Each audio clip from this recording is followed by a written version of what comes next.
विचलित होना हमारे जीवन में नहीं होना चाहिए। 1000 बार नाली में गिरेंगे फिर भी हम छाती ठोक के आगे बढ़ेंगे। ये मार्ग ऐसे थोड़ी है गिर गए, हल्ला मचाने वाला मार्ग नहीं। अब मैं सूक्ष्मता से देखता हूँ कहां से गिरा, क्यों गिरा, कौन सी ऐसी चूक हुई जो मुझे गिरा दिया। मुझे लगता है कि ऐसा मेरा चिंतन छूटा, नहीं छूटने देंगे, नहीं खाएंगे ऐसी वस्तु नहीं देखेंगे, फिर आगे बढ़ते हैं। अगर फिर फिसलते हैं फिर हम सावधान हो, अंतिम समय तक हम यही लड़ाई लड़ेंगे। तो भगवान का भरोसा और लक्ष्य दृढ़, और ये कि मर जा सकता हूं लेकिन मैं गलत आचरण नहीं कर सकता, जीत जाऊंगा।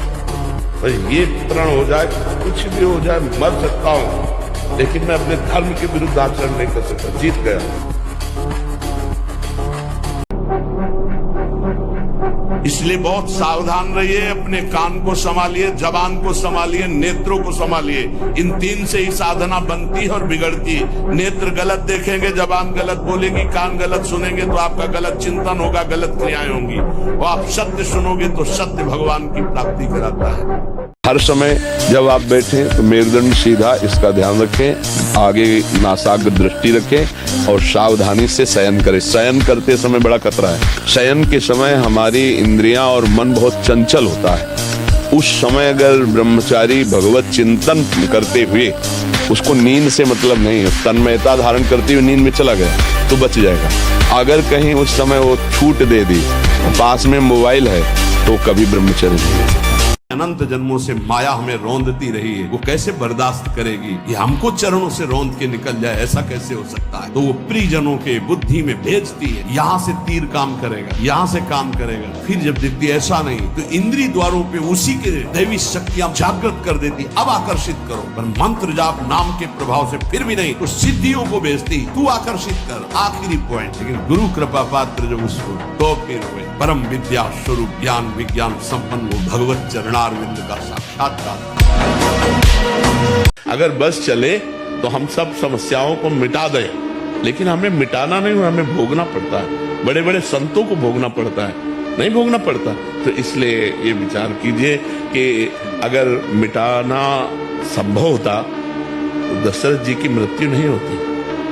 जिनके पुत्र भगवान राम, राम के पिता कहलाने का सौभाग्य जिनको मिला, उनको भी तड़प तड़प करके प्राण त्यागने पड़े। हा राम हा राम हा राम। क्या मुर्दे जैसा जीवन, जो इंद्री जैसा चाहे वैसा डाउन कर दे, जैसा चाहे वो हमें शोक दे दे, दुख दे। थोड़ा सा साहसी बनो, तुम भगवान के अंश हो, तुम कुछ भी कर सकते हो, कुछ भी, बुरा से बुरा, भला से भी भला। क्या जीवन ऐसा, अगर हम भगवान के भक्त का वेश धारण करके अपनी रसेंद्रिय और जनेंद्रिय के सुख के लिए भटक रहे तो धिक्कार है, हमारे जीवन को धिक्कार है। श्वांग रचने से काम नहीं चलता। अपने जीवन को प्रभु के चरणों में जो समर्पित कर देता है वही महात्मा बनता है। मनमानी आचरण बड़ा विचित्र खेल है। हम भेष रख करके भी वही करना चाहते जो संसारिक जन करते हैं। फिर हम में और संसारिक में अंतर क्या रहा? परंतु मैं संतानहीन रहने का अधिकारी तो हूं दासराज, इसलिए मैं गंगा पुत्र देवव्रत चारों दिशाओं, धरती और आकाश को साक्षी मानकर आज ये प्रतिज्ञा करता हूं कि आजीवन ब्रह्मचारी रहूंगा, जीवन भर विवाह नहीं करूंगा, वंशहीन ही जीऊंगा और वंशहीन ही मरूंगा। ये मेरी अखंड प्रतिज्ञा है। अगर हमारी किडनी नहीं खराब होती ना, जो हमारी किडनी पूरी पूर्णतया खराब हो गई, हमें एक संत थे जो किडनी जिनकी फेल थी, उन्होंने कहा अगर अब आप व्यायाम करते तो फट जाएगी, क्योंकि फूल चुकी है। उस दिन से व्यायाम बंद किया, नहीं जब से सुधी संभाला हो 45 मिनट। ब्रह्मचारी ऐसे थोड़ी रह जाता है कि ऐसे खाओ पियो ब्रह्मचारी रह जाओ, नहीं, 45 मिनट व्यायाम करके पूरे वृंदावन की परिक्रमा करके अपने ठाकुर की सेवा, गुरु जी की 2 बजे प्रसाद पाते थे मांग। जैसे हमें जानकारी है कि हमको ये करना चाहिए और ये नहीं करना चाहिए, पर हम सुख की लालसा से इतना परास्त हो जाते हैं कि जो नहीं करना चाहिए वो कर बैठते हैं और जो करना चाहिए वो नहीं कर पाते हैं। तो इसकी पूर्ति के लिए हमें बल चाहिए, अध्यात्म बल, और अध्यात्म बल मिलता है नाम जप से। जितना अधिक नाम जप करेंगे उतना ही आपके अंदर ये बल आएगा कि जो नहीं करना है वो नहीं करना है, और जो करना है वो करना है। आखिरी में देख लेना शब्द है हमारा, हम रहे ना रहे शब्द तो अविनाशी है, पकड़ लो। कोई किसी को प्यार नहीं करता। अगर आप ये मानते हैं कि मुझे वो प्यार करता है तो अपनी वासना की पूर्ति के लिए आपको प्यार करता है। धज्जियां उड़ा देगा तुम्हारी, रोगे पैर पकड़ोगे फिर भी तुम्हें कोई क्षमा नहीं करेगा।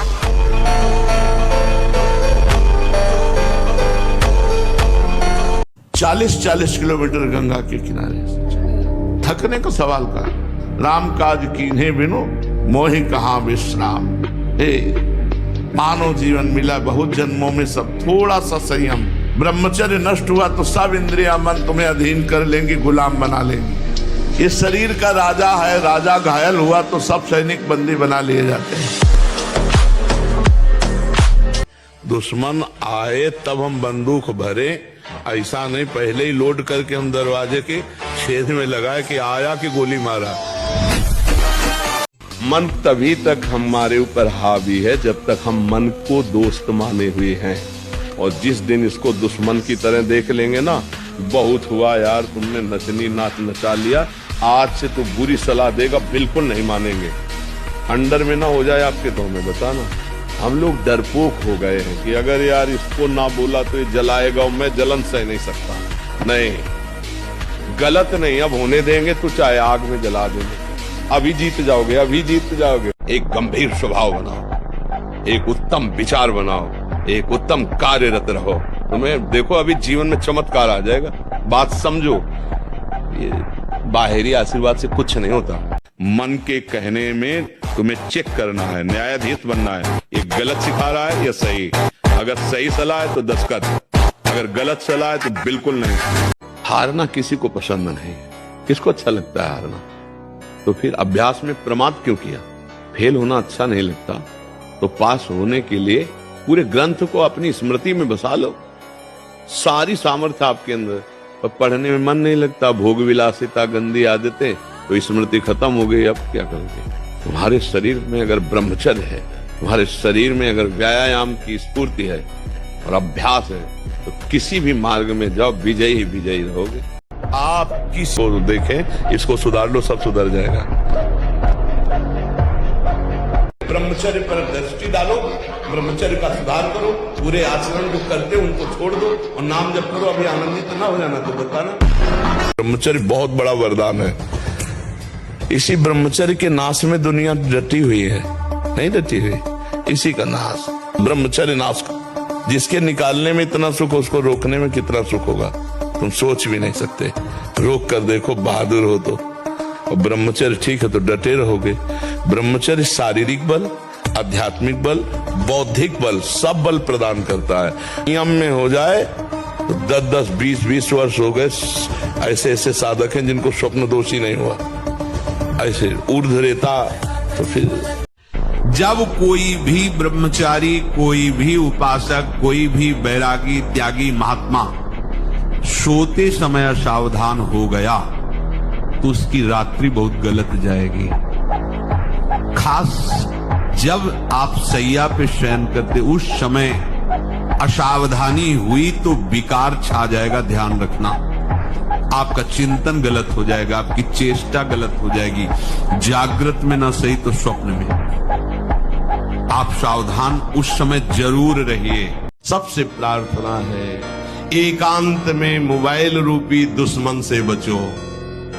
क्योंकि जब आप गंदी बात कहीं देखोगे तो आपके अंदर वैसे ही चिंतन बनेगा, वो ऐसे ही लगेगा, मैं भी ऐसा करूं, मैं भी ऐसा भोगूं, मैं भी ऐसा देखूं।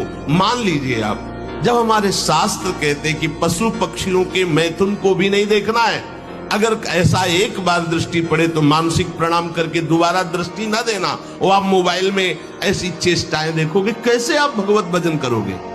कैसे भगवत प्राप्ति का उद्देश्य रख पाओगे?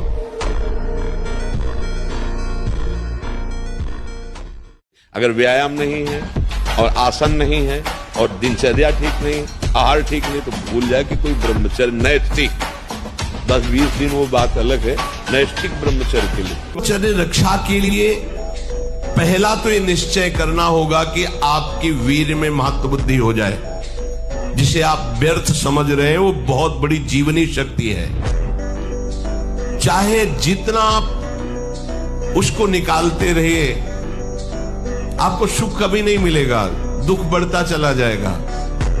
परमार्थ के पथिक को ध्यान रखना चाहिए। कभी भी किसी को मैथुन धर्म से युक्त जो है उस दृश्य को नहीं देखना चाहिए और ऐसे लोगों से अपना संबंध नहीं बनाना चाहिए, मित्रता नहीं बनानी चाहिए, सदैव अकेला रहना चाहिए और इंद्रियों को बहिर्मुख नहीं होने देना चाहिए। यदि संग करे तो भगवत प्रेमी महात्माओं का, नहीं तो एकांत में अनंत महिमाशाली प्रभु के नाम रूप का चिंतन करे। अब हम कैसे बताएं, पता नहीं कैसे बुद्धियां मतलब भ्रष्ट होती चली जा रही हैं। निर्बल जीवों को मार के खाने से कोई तो क्या प्राप्त कर लोगे, क्या प्राप्त कर लोगे? नमक रोटी खाओ, संयम से रहो, दूसरों की सेवा करो, भगवान का नाम जप करो और ये मत सोचना कि अर्थ प्रधान जीवन होना चाहिए। यदि हरि का आश्रय ले लिया ना, अर्थ खुद तुम्हारे चरण चूमेगा।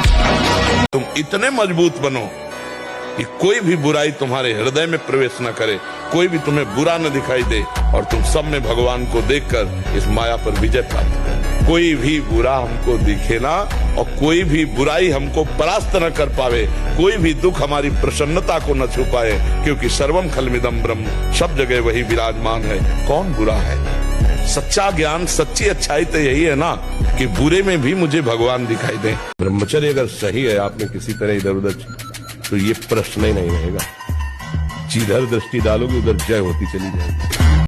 आज भी 12 बजे रात के उठ के अपने आसन पे बैठ जाते हैं, शरीर दर्द करता है, फिर लेट गए, फिर बैठ गए और 1:20 पर स्नान रात्रि की। अपनी दिनचर्या वैसे ही, जब बुखार हो 102, किडनी फेल, शरीर में दर्द है, हमें लाद के ले चलो। अगर हम पैदल आते हैं तो पैदल ले चलो, 2 लोग पकड़ो के ले, ऐसे। तो आत्मबल अगर हार गए तो फिर क्या गया? आत्मबल नहीं आना चाहिए। जितना अधिक पुष्ट ब्रह्मचर्य होगा, विष चला जाए तो वो भी उसको मार नहीं सकता, इतनी क्षमता ब्रह्मचर्य में। विष को पचा डालो, भोजन की क्या बात।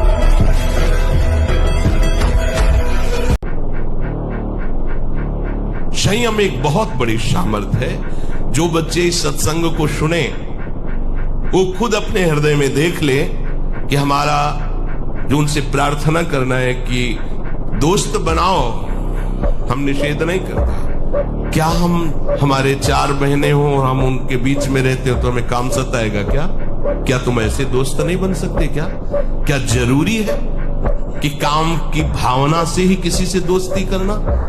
जब ब्याह हो जाए, सदगृहस्थ बन जाओ, तब भगवान को प्रणाम करके गृहस्थ धर्म रूपी पूजा करो, कोई परेशानी नहीं। फिर बोल रहे हैं अगर भयानक से भयानक विपत्ति को ऐसे न नष्ट कर दे तो बता देना, कृष्णाय वासुदेवाय हरे परमात्मने प्रणतः क्लेश नाशाय गोविंदाय नमो। इसका जप करो और जब तक तुम्हारा काम पूरा न हो जाए ब्रह्मचर्य से रहो।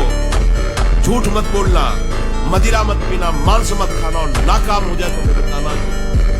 भारी से भारी विपत्ति का नाश करे।